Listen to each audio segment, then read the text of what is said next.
Daniel is 37. Between 9 in the morning and 1 in the afternoon, he is, by his own account and his colleagues' assessments, among the most productively focused people in the building. He writes well. He thinks clearly. He solves problems that other people have already given up on. He is, in those 4 hours, the person he intends to be. After 1 in the afternoon, something changes. Not dramatically, not with the character of a collapse or an event. Gradually, he opens his phone for a moment, for something specific, something legitimate. And then, in a way he cannot precisely locate as a decision, he is somewhere else.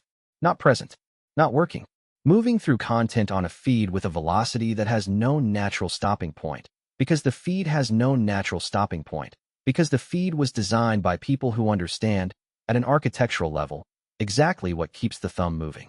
He has tried every app blocker available. He has set screen time limits.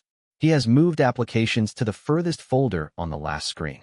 He has, on 3 occasions, deleted the applications entirely. Each time, within a week, they have returned. He tells himself, in the language available to him, that he lacks discipline. This explanation satisfies him intellectually and changes nothing behaviorally. He is right that discipline is involved. He is wrong that discipline is the primary issue. What has captured Daniel's attention is not simply a habit that could be overridden by stronger willpower. It is, in the language Jung developed for exactly this kind of phenomenon, an archetypal activation. The feed is not doing something to Daniel's weakness. It is doing something to a very deep and very legitimate dimension of his psyche, and understanding what that is changes the nature of the problem entirely. This is educational content exploring Jungian psychology. It is not a substitute for professional mental health support. If you are struggling, please seek qualified help. The case presented is entirely fictional, constructed to illustrate a psychological concept. The trickster is one of the oldest and most widespread figures in human mythology. Coyote in the traditions of many North American indigenous peoples. Raven in the Pacific Northwest. Loki in Norse mythology. Hermes in the Greek tradition, the god of boundaries, thieves, travelers, and the movement between worlds. Anansi the spider in West African and Caribbean oral literature. Across cultures and centuries, the figure appears with a consistency that suggests it encodes something genuinely universal about human psychological experience. What all these figures share is a cluster of characteristics that define the trickster's psychological signature. The crossing of boundaries that are supposed to be inviolable, the disruption of established order through irreverence, deceit, or misdirection, the production of surprise through the violation of expectation, the refusal to respect hierarchies, categories, or the separations that ordered society depends on. The trickster is the figure who moves between worlds because no world entirely contains it. It belongs to the threshold. Jung examined the trickster in his essay on the psychology of the Trickster-Figure, published in Volume 9 of the Collected Works. His central clinical observation was that the trickster is not simply a cultural curiosity from older mythologies. It is an expression of an archetypal dimension of the psyche, specifically, of what he called the collective shadow. In CW9I, Jung described the trickster as a collective shadow figure, an epitome of all the inferior traits of character in human beings, CW9I, section 484. The trickster, in this reading, is the accumulated underside of collective life. All the impulses, irreverences, and subversive energies that the social order requires to be suppressed, finding expression in a figure that operates outside the normal rules. To understand why the algorithmic feed has the specific quality of grip that it does, the quality that makes app blockers ineffective and willpower insufficient, it is necessary to understand the relationship between the trickster archetype and the psychic conditions that amplify its influence. Lewis Hyde, in his study Trickster Makes This World, examines the trickster not as a psychological structure in the Jungian sense, but as a cultural principle, the force that breaks open ossified order, that introduces the new through transgression rather than planning, that operates at the edges of what the established culture can accommodate. Hyde's framing is not directly Jungian, but it maps onto the analytical psychology in ways that illuminate the present problem. Hyde argues that the trickster performs a necessary function in any cultural system. It provides the mechanism by which the system avoids total calcification. the story of Prometheus stealing fire. The Norse mythology of Loki introducing chaos that eventually regenerates the world. The figure of Hermes creating the lyre from a tortoise shell while still an infant. An act of creative rule-breaking that transforms accident into art. In all these stories, the trickster's transgression is not simply mischief. It is the source of genuine novelty, genuine disruption of a fixed order that has begun to strangle the life it was designed to protect. When the trickster quality finds no adequate expression in a person's life, when the life is sufficiently organized, goal-directed, and structured that the impulse toward disruption, surprise, and genuine play has no legitimate channel, the archetype does not disappear. It looks for an alternative expression. This is a fundamental principle of Jungian psychology that applies across all the archetypes. What the conscious attitude excludes does not dissolve. It accumulates charge and eventually seeks expression in whatever channel is available. The algorithmic feed is, in architectural terms, an almost perfect trickster machine. Consider its structural properties. It has no beginning, no end, and no organized narrative. It crosses every categorical boundary, tragedy and comedy in adjacent frames, the profound and the trivial without hierarchy, the familiar and the shocking without transition. It offers the experience of transgression without actual risk. The viewer sees things that disturb or violate or surprise, without any genuine consequence. Every scroll produces a small, unpredictable reward, or doesn't, which is precisely the variable reinforcement schedule that behavioral psychology identifies as the most addictive form of stimulus. The next content item is always a surprise. The experience is architecturally organized around the continuous, low-stakes violation of expectation. This is the trickster's native environment, engineered at scale. The people who designed these feeds did not do so with reference to analytical psychology. They did it by optimizing iteratively for engagement, using behavioral data to identify and amplify whatever keeps the user's attention. What they found, through billions of user interactions, is the same principle that Jung identified in mythology and clinical observation. The human psyche has an appetite for the subversive, the surprising, the boundary-crossing, and the indefinitely novel that does not respond to discipline because it is not a habit. It is an archetypal hunger. Daniel's afternoon scrolling is not primarily a failure of willpower. It is the trickster archetype finding expression through the most accommodating channel available in his environment. Between 9 and 1, the psyche is in its ordered, productive, goal-directed mode, the mode of the ego and the persona, the mode that Daniel's professional identity is organized around. That mode is genuinely capable and genuinely valuable. But it is also, by its nature, repressive of everything the trickster carries: spontaneity, irreverence, surprise, play, the disruption of the serious for the sake of the delightful. By 1 in the afternoon, the suppressed trickster energy has built enough pressure to override the ego's agenda. It does not arrive as a decision. It arrives as an impulse, a reaching for the phone that registers, after the fact, as a decision but was not one in any meaningful sense.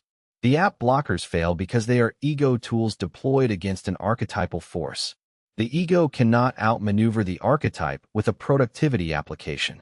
What this analysis implies, and this is the point that is most counterintuitive within the productivity framework, is that the solution to Daniel's scrolling is not the imposition of more structure and more discipline.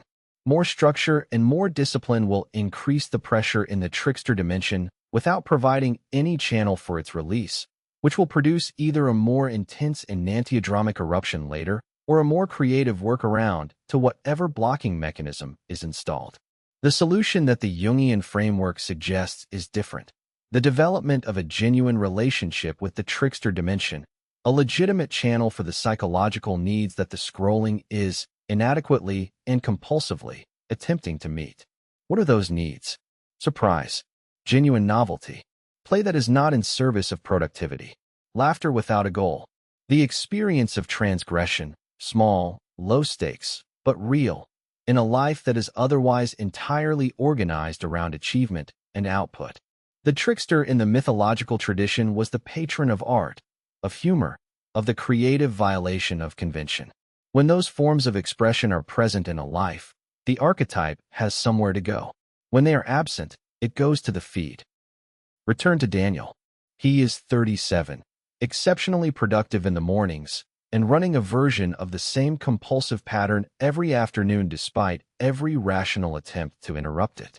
He has tried every available ego-level solution: blocking, deleting, restricting, scheduling, committing publicly to change. None of them have held. The Jungian analysis of his situation begins with a different question than the productivity framework asks. The productivity framework asks, how do I stop the behavior? The analytical psychology framework asks, what is the behavior providing that nothing else in Daniel's life is providing? The answer, in Daniel's specific case, might involve several dimensions. Daniel's mornings are organized around precision and accountability. He works on problems with defined parameters, measurable outcomes, and a professional reputation that depends on consistent quality. His work is excellent, and the excellence is maintained through a sustained application of focused attention that is, by its nature, the opposite of spontaneous, the opposite of surprising, the opposite of transgressive. The work produces genuine satisfaction. It also produces a kind of psychic tension, a suppression of the dimensions of personality that the ordered, accountable, goal-directed mode does not have space for. After 1 in the afternoon, something shifts in the energy available to maintain the morning's orientation. This is partly physiological. Circadian rhythms genuinely affect cognitive performance. But the Jungian reading adds another layer. The morning's suppression of the trickster has reached its sustainable limit, and the archetype is now asserting its claim. The phone is the path of least resistance.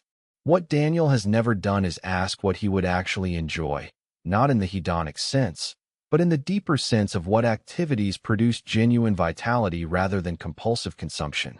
Not what he should enjoy, not what would be productively enriching, but what has, at various points in his life, produced the experience of genuine delight, the kind that is not in service of anything, that has no outcome, that is not improving him or advancing his career or demonstrating his values. That inquiry is not familiar to Daniel. He has been, for the most part, a person who is purposeful with his time. The trickster archetype does not respond to purpose. It responds to play. This does not mean that the feed should be replaced with a more virtuous leisure activity, a book, a meditation practice, a gym session. The trickster does not want improvement. It wants transgression, surprise, genuine humor, the low-stakes violation of the ordered self's agenda. What that might look like in Daniel's life is specific to Daniel. What it emphatically does not look like is another productivity strategy dressed in the language of leisure. One might ask, as a genuine question about one's own experience, when the last time was that one did something genuinely, unproductively playful. Not recreational activity that doubles as fitness or self-improvement. Not leisure that is organized and scheduled and assessed for whether it produced the intended benefit.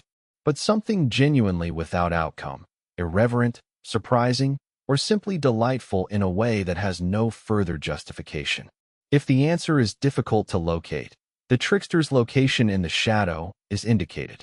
One might also ask whether any of the compulsive behaviors that recur in one's life, whatever their form, have ever been examined for what psychological function they are performing rather than simply for how to stop them. The behavioral question, how do I stop this, is a legitimate question with a limited reach. The depth psychological question, what is this providing that nothing else in my life is providing, is a different question that reaches a different level of the problem. The cultural observation is direct. The platforms whose design has most successfully captured human attention in the early 21st century are, in psychological terms, parasitic trickster machines. They exploit the trickster's archetypal hunger for surprise, transgression, and the boundary-crossing infinite. And they do so while producing none of the genuine creative value that the trickster, in its mythological form, was the patron of. Coyote steals fire and gives it to humanity. Hermes creates the lyre and gives it to Apollo.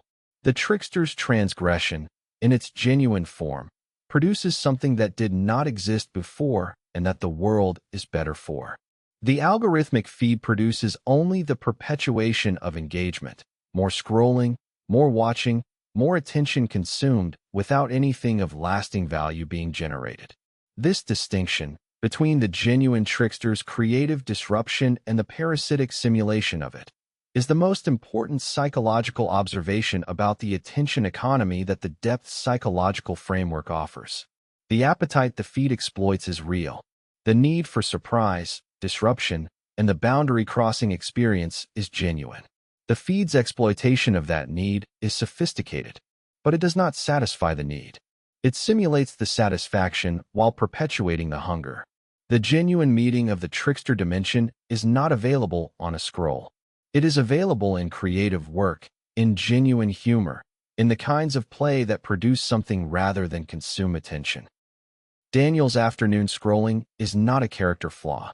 It is an archetypal force finding the most available expression in a life where the trickster dimension has been largely excluded by the demands of productive achievement. The feed has done nothing more than recognize and exploit a genuine psychological need. That recognition is the beginning of a more useful response than the installation of another app blocker, because the more useful response is not the suppression of the need, but the development of some genuinely legitimate channel for what the need is actually asking for. This is educational content exploring Jungian psychology.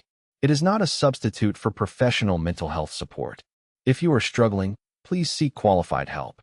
The Shadow Work PDF, 5 Questions to Begin, is available through the link in the description. The questions in it address, among other things, what has been living in the shadow of the productive and purposeful self, which is, in many cases, exactly where the trickster has taken up residence. Subscribe if this examination is one you want to continue.